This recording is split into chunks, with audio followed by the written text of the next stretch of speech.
एक बार की बात है, अकबर के शाही दरबार में सब मंत्रीगण, शाही सलाहकार और मेहमानों से दरबार भरा हुआ था। तभी राजा अकबर ने सभी को एक प्रश्न पूछा, दुनिया में सबसे बड़ा कौन है? कौन है वह जिसकी बात को कोई नहीं टाल सकता?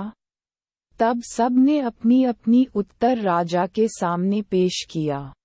किसी ने कहा जिसके पास सबसे ज्यादा धन हो वही बड़ा है।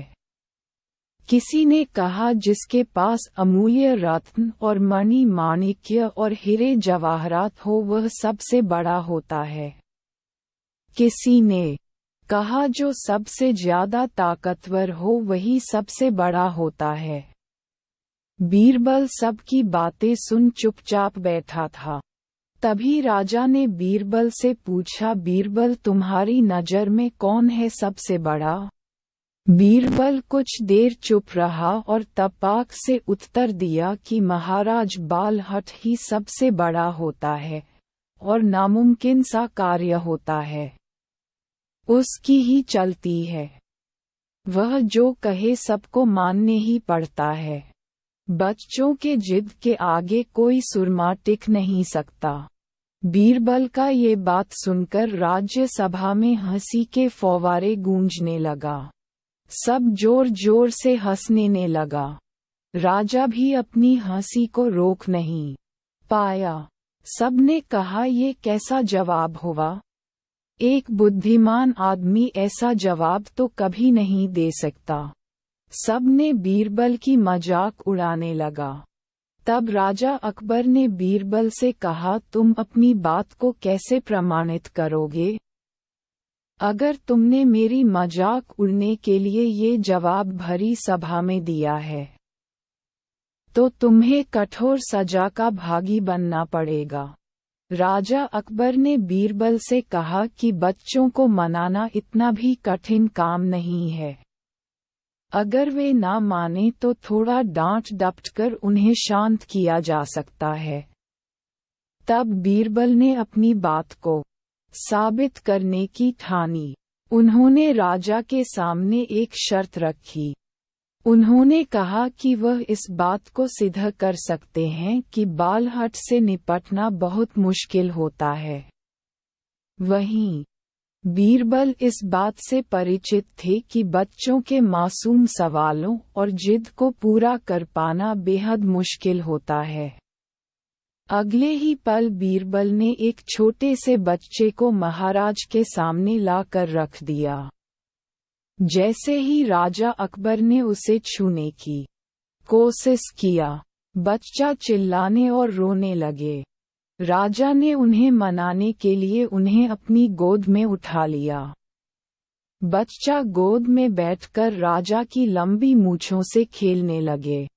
कभी वे राजा को लात मार देता, कभी राजा के मूंछों को खींचने लगते। अभी तक राजा को कोई आपत्ति नहीं हो रही थी। जब बच्चा मूंछों से खेलकर थक गए तो बच्चे सेब खाने की जिद करने लगे। राजा ने बच्चा के लिए सेब लाने का आदेश दिया। जब सेब लाया गया, तो बच्चे ने नई जिद पकड़ ली कि उन्हें छिला हुआ सेब चाहिए। एक सेवक द्वारा सेब को छिल कर लाया गया।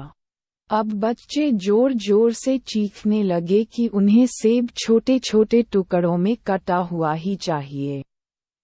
उनकी जिद को पूरा करने के लिए सेब को छोटे छोटे टुकड़ों में काटा गया। जब राजा ने इन टुकड़ों को बच्चे को खाने के लिए दिया, तो बच्चे ने उन टुकड़ों को जमीन पर फेंक दिया। राजा को ये देखकर बहुत गुस्सा आया। उन्होंने गुस्से से बच्चे से पूछा, तुमने सेब को नीचे क्यों फेंका? चुपचाप से इसे खा लो। डांट सुनकर बच्चे अब और भी जोर से रोने व चीखने लगे। अकबर ने प्यार से पूछा, कहो बच्चे, तुम क्यों रो रहे हो? बच्चे ने जवाब दिया, मुझे अब छोटा नहीं एक बड़ा सेब चाहिए। अकबर ने उन्हें एक बड़ा सेब लाकर दिया। लेकिन बच्चे ने उस बड़े सेब को हाथ तक नहीं लगाया। अब राजा अकबर का गुस्सा बढ़ रहा था। उन्होंने बच्चे से कहा कि तुम्हारी जिद के अनुसार तुम्हें बड़ा सेब लाकर दिया गया है। तुम इसे न खाकर रो क्यों रहे हो? बच्चे ने जवाब दिया, मुझे इन्हीं छोटे छोटे टुकड़ों को जोड़कर एक बड़ा सेब खाना है। राजा ने बच्चे की इस जिद को सुनकर अपना सिर पकड़ लिया और अपनी जगह जाकर बैठ गए। उन्हें परेशान देखकर बीरबल राजा के समक्ष गए। उन्होंने राजा से पूछा, क्या अब आप इस बात से सहमत हैं कि बच्चों को समझाना यकीनन एक मुश्किल काम है?